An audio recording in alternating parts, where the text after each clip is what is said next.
Hello, guys. Long time no see, really. Hello, guys. Welcome here to Out of Turn 4. I'm Brian here. Coming up on the show, we're going to recap the NASCAR IndyCar doubleheader at Indianapolis, the full race weekend there as well, including the truck race at IRP. We're also going to discuss the latest racing news, and there's a little bit of news, of course, that came out between now and when we discussed on Friday. And then, of course, we'll have our race weekend picks. We begin, though, with the Truck Series at IRP, and Grant Enfinger kicked off the race weekend with a victory at IRP. It is his first win of the season, and it will advance him into the round of 8. But boy, it was quite a race. It lived up to the hype of the return to IRP, and I sure hope that this will lead to a future Xfinity event there. I doubt it'll lead to a Cup event, even the All Star. I highly doubt it, but I certainly hope they're going to consider it for the Xfinity Series, because the Xfinity Series at the road course, it's been good, but I feel that IRP could put on a really good show with the Xfinity Series, so I hope they'll consider it. Um, Time will tell. I highly doubt it, but time will tell. Alexander Rossi, he goes on to snap a 49 race winless streak after Colton Herta broke something on the car. And of course, Alexander Rossi gets his 8th career IndyCar Series win, and it is his first, as mentioned, in 49 races. The last one, you may ask, well, it was at Road America in 2019. So a big win for Andretti Autosport, who has struggled throughout the season. A big win for Alexander Rossi, who's been really down on his luck the last few years. And, he's been in position to win races. He just hasn't put up the result. And, personally, I was rooting for him at the end. But Christian Lundgaard, a lot can be said about him in that race. He ran a really good race at Indy. And, I questioned throughout the years at him, is it the team? And, clearly it's the team that's struggling, but it's a good bright spot. The two teams that struggled were the top two on the podium.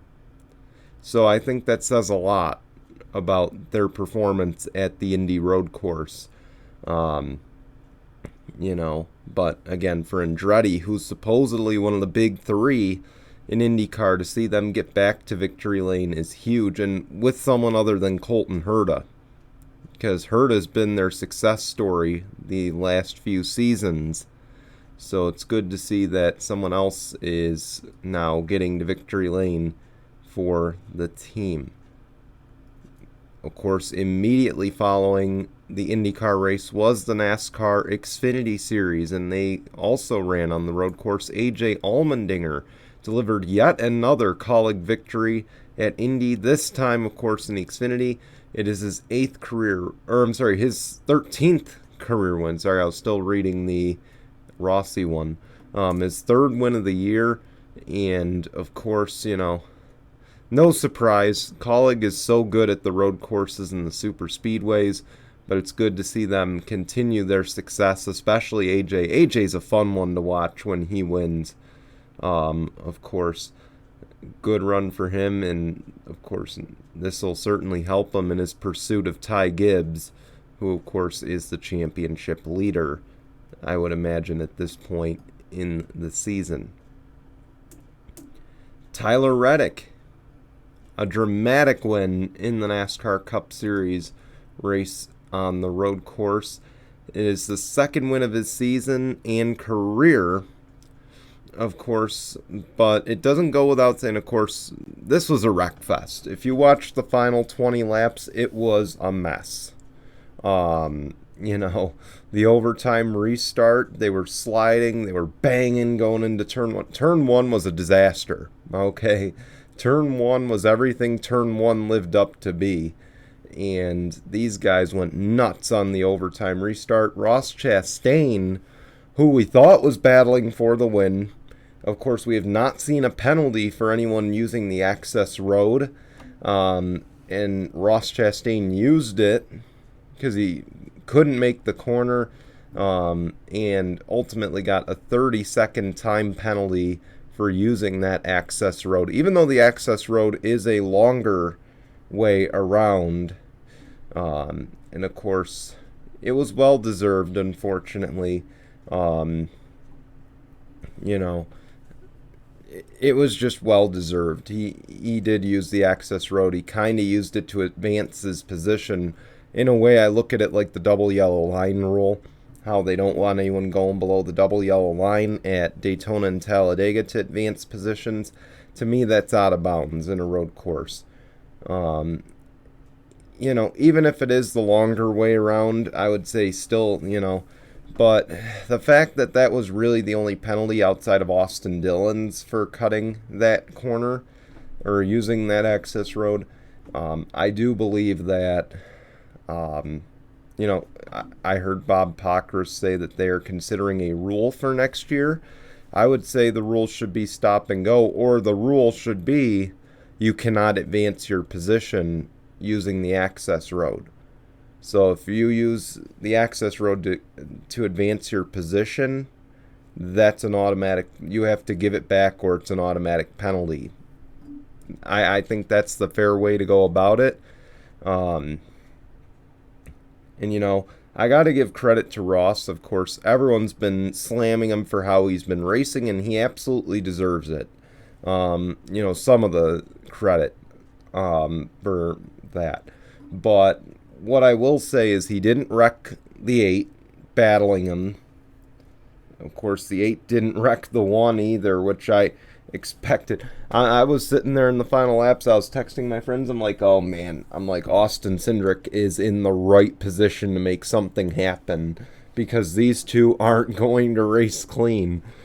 And the fact of the matter is, if I was Tyler Reddick and I got wrecked by Ross Chastain, or I got bumped out of the lead and it allowed Cindric to take it and the win, all I can say is I would not be a happy camper if that happened. I think I'd be mad, especially if Ross got a 30-second time penalty. I think I'd be really upset then, because this is a guy we weren't battling with for the win. But that top 5, insane. Of course, Harrison Burton, Todd Gilliland, the both of them in the top 5 at the Indy Road Course.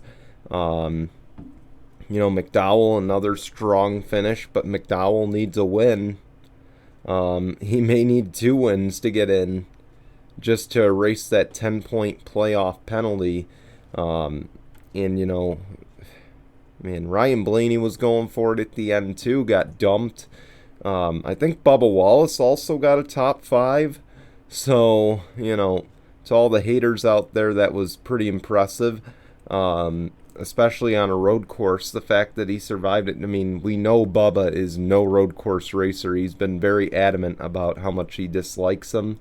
But my overall thoughts on the weekend, it was another good weekend ruined by NBC. I'll start out by saying that. I know if you've seen my Twitter lately, if you've seen my videos lately, I've been a little bit of a complainer. But you know what? I think I have good reason to. When NBC is not, providing the best coverage of the race weekend, I think that's how fans should feel, is outraged when we're going to commercial every 2 minutes, when we're going side by side under caution. I don't think I saw that this time around, but there were, it's when it's on the main network, you want to attract fans, and playing commercials aren't going to attract fans. Now, as far as the racing goes, the racing was pretty decent. I know many people want the oval back. All the drivers on the NASCAR Cup side want the oval back, and I'm all for it. But after this weekend, I think it's only fair to rotate the both of them each year. I think that's the only fair solution at this point. You can let me know your thoughts on it too. I mean, I get the oval's iconic, but the road course puts on quite a show. And there were some fans who actually enjoyed watching that race. I mean, it was a shit show. Yes, it was a demolition derby, but it was still a fun race to watch. I think it was one of the more entertaining road course races we've seen in the last few years. So I think they should give it another go. I mean, they're going to next year. Roger Penske basically confirmed it, that they're likely to do another doubleheader. My only issue with it is, why are we running this in July? Why can't, Fox and NBC supposedly have this good friendship. My advice would be for Fox to go to NBC at the beginning of May, or NBC to go to Fox at the beginning of May. The GMR Grand Prix is there 2 weeks before the Indy 500. I get tradition. I totally do. But why don't you just go there and be like, listen, we want to run, we would like to see only one trip to the Indy road course next year, and we want it to be in May. How's about we trade you, and I believe I said this before on the show, how's about we trade you one of our races, not the last 11 though, and not the Chicago street course, because those are confirmed. Why don't we trade you any other race in that last, any of the last 8 out of 10 races of the regular season? You pick it, we'll give it to you. Okay? Why don't we just pull a deal like that, where NBC gets the weekend in May, which I believe next year would be, of course, we know the 29th will be Memorial Day, so the 28th would be the Indy 500 more than likely, so May 14th.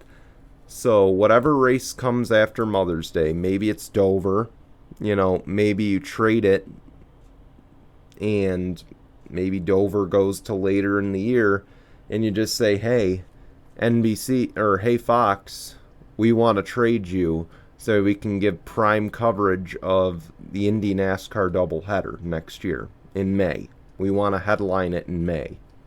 I feel like it'll give IndyCar a greater exposure at the road course, because to be honest, when I watched it, it sure didn't look like it was a good race in terms of crowd size. I mean, I get it, it's a 300,000 person venue, and it's not going to be full. There's just no way. The only race that'll be full is the Indy 500. I think that's a very high expectation, an unrealistic expectation to have. But I think the crowds could be larger if this race was in May. And I feel like it would also help the NASCAR Cup Series by having this race in May.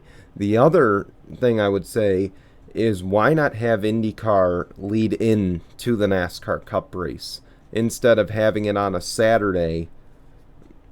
That would be my opinion on it. Maybe, or actually, even better yet, why not the NASCAR Cup race and the IndyCar race on Saturday?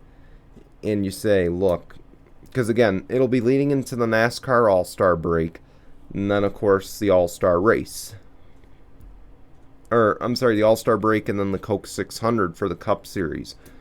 And, of course, for IndyCar, it'll be leading into a long 2 weeks of the Indy 500, which, of course, begins that Sunday or Monday.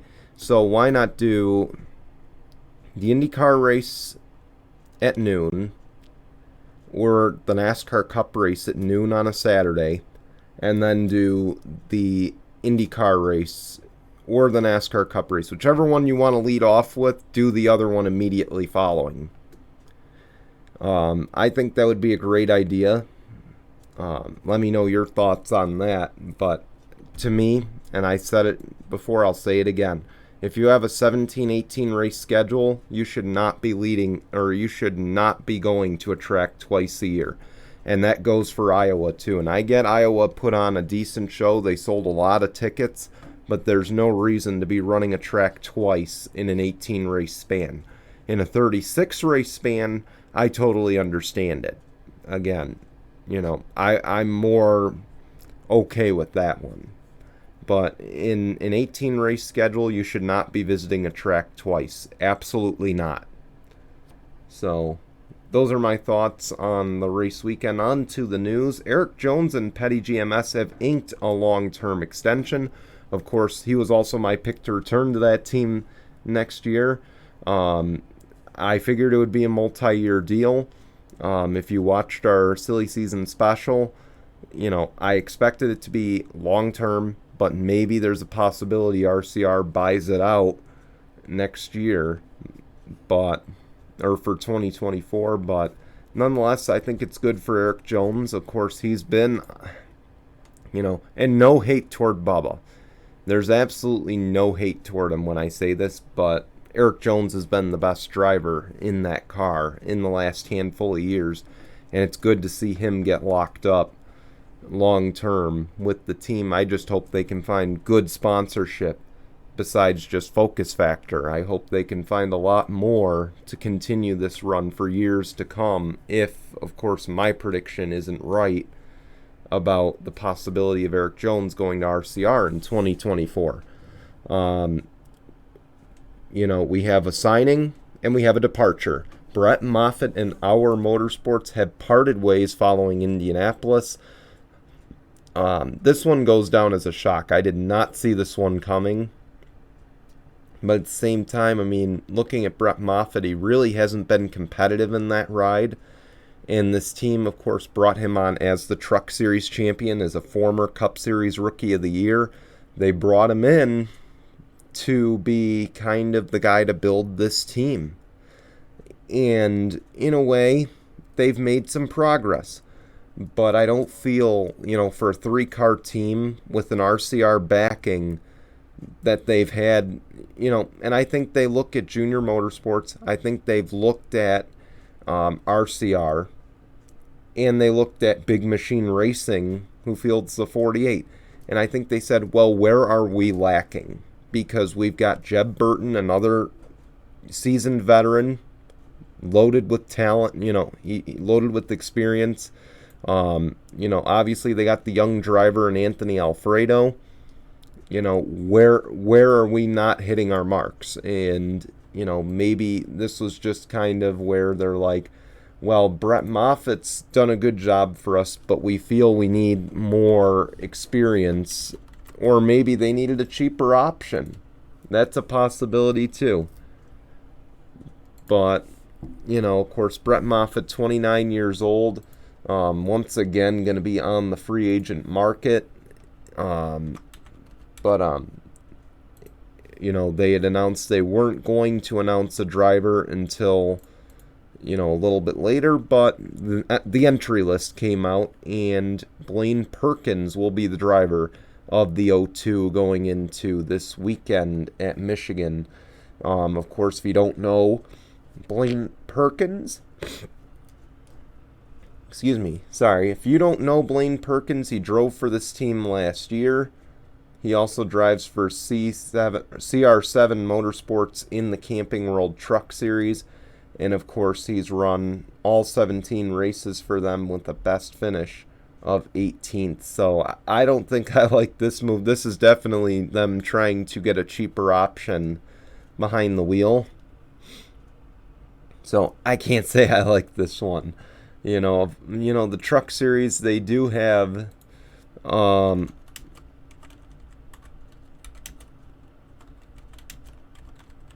they do have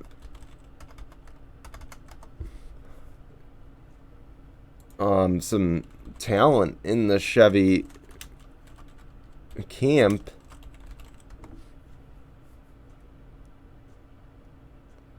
So that's what I don't get.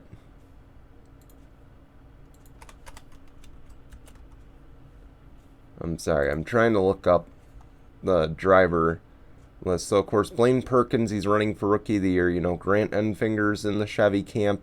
Colby Howard's in the Chevy camp, and he's run in the NASCAR Xfinity Series before. I'm just looking on down the list. Matt DiBenedetto's in the Truck Series. I get he's confirmed for next year.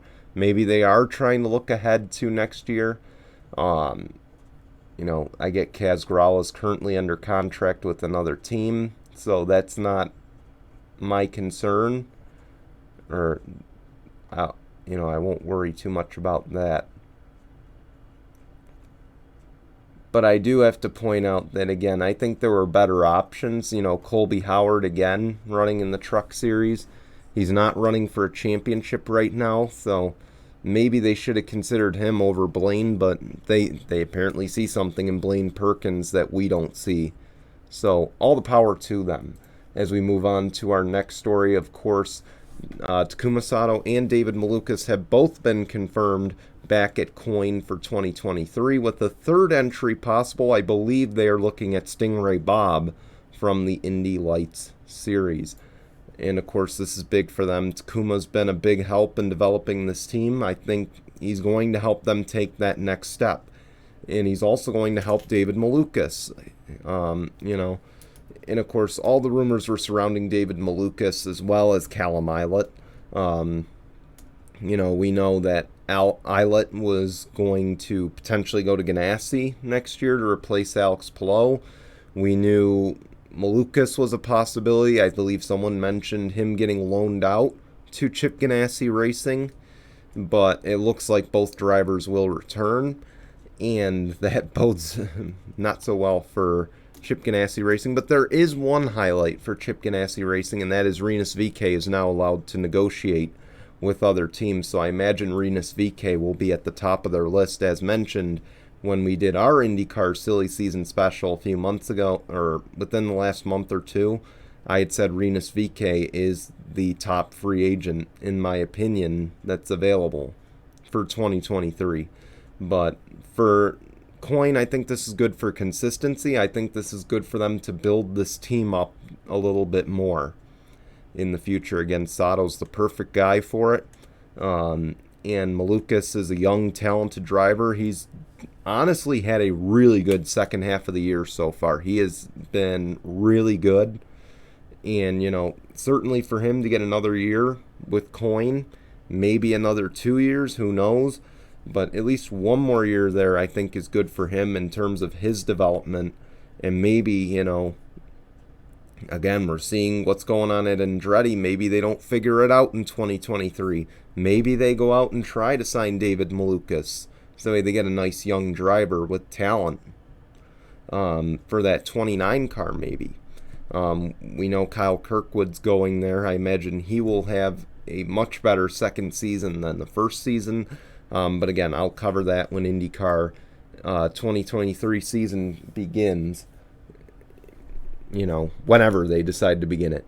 So, but I imagine the third entry 100% will be Stingray Bob. Or Stingray Rob, I can't remember for sure, but Stingray will be in the third entry, whichever one it is, and I imagine it'll be the 52 in conjunction with Rick Ware Racing. Moving on to our picks for this weekend, it's a light weekend compared to the last few. IndyCar at the Nashville Grand Prix. I'm going to pick Colton Herta. He had the strongest car last year before a hiccup, and he hit the wall. I think he'll rebound nicely in this race, and he's going to get the win at Nashville. And of course, the NASCAR Cup Series and NASCAR Xfinity Series will be running at Michigan. And by the way, I did forget a piece of news. Austin Hill will be making his NASCAR Cup Series debut at Michigan, driving the number 33 for RCR. Pretty good for him. He's definitely the best in RCR's camp this season, and it's well earned, I think, and I think we'll be seeing a lot of Austin Hill, not just, in this race, but I think we're going to be seeing a lot of him in 2023, as I mentioned in the Silly Season special. But now we're on to the NASCAR side of things. I'm picking Ty Gibbs to win the NASCAR Xfinity Series race. He's just, again, I don't think I need to explain why. He's doing well. I think the extra seat time in Cup is certainly helping him. And, again, we'll see if he does run Cup this weekend. We don't know whether Kurt will race or not, but I imagine he will be driving regardless. Or if he's not, I should say. Cup Series at Michigan, I'm going to pick Daniel Suarez. Daniel Suarez ran really well at Auto Club. Very well could have won that race. So I feel like this is a race he can easily win. And again, he ran strong. The RCR cars ran strong there. I wouldn't even be shocked to see Austin Dillon be a player in this race, but I feel like it's going to be Daniel Suarez getting his second Cup Series win of the season. All right, so we want to thank you for watching. A little bit of an update, of course, as we go through the month of August. We will have an episode, so this is kind of a programming note. We will have an episode on Tuesday, August 9th at 5 p.m. Eastern. Normal time, normal channels. So no changes for next week. It is the week after that there will be a change. Tuesday, August 16th, we will not. Again, Tuesday, August 16th, we will not have an episode of Out of Turn 4. So again, no episode Tuesday, August 16th. I'm on vacation that week. I've got a few trips booked. I got a family thing going on the weekend before I leave, and then it's just a busy, Saturday, Sunday is going to be just too busy for me. And then Monday is going to be too busy for me as well. So I feel it is in the best interest that we don't do a show on August 16th. So we'll do one the week after, like we normally do. But stay tuned. I might have some other ideas instead of doing Out of Turn 4. And of course, for those who don't know, we'll be returning with Sunday Morning Tinkle on August 28th. So those are the updates. We want to thank you for watching. Be sure to tune in to No Final Bell tomorrow at 5 p.m. Eastern. And of course, we will see you back here next Tuesday with another episode of Out of Turn 4. Until then, goodbye everyone.